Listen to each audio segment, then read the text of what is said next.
ఆర్థిక అవసరాలను ఆసరాగా చేసుకుని మధ్యతరగతి యువకుల కిడ్నీలను కంత్రిగాళ్లు కొట్టేస్తున్నారు. కిడ్నీలు చెడిపోయాయంటూ అమాయక ప్రజలను నమ్మించి అవి సంపన్నుల దగ్గర లక్షల బేరం పెట్టి పేదల కిడ్నీలు కొట్టేస్తున్న ముఠాలు అన్ని ఇన్ని కావు. తాజాగా కేరళలో మరో కిడ్నీ రాకెట్ వెలుగు చూసింది. హైదరాబాద్ కేంద్రంగా కిడ్నీ రాకెట్ నడుస్తుందని పోలీసులు గుర్తించారు.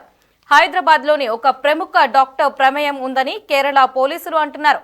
హైదరాబాద్ నుంచి కొచ్చి మీదుగా ఇరాన్ కు తీసుకువెళ్లి కిడ్నీ ఆపరేషన్లు చేస్తున్నట్లు సంచలన విషయాలు వెలుగులోకి వచ్చాయి.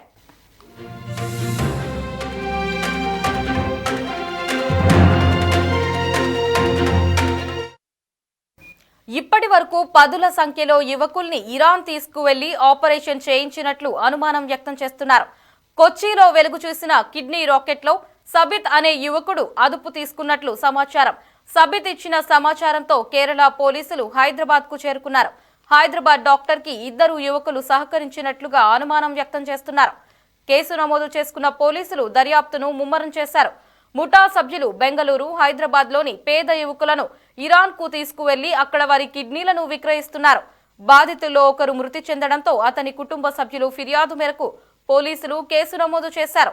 ఇరాన్ నుంచి కొచ్చికి వచ్చిన ముఠాలోని కీలక సభ్యుడు సబిత్ ను కేరళ పోలీసులు విమానాశ్రయంలో అరెస్టు చేశారు.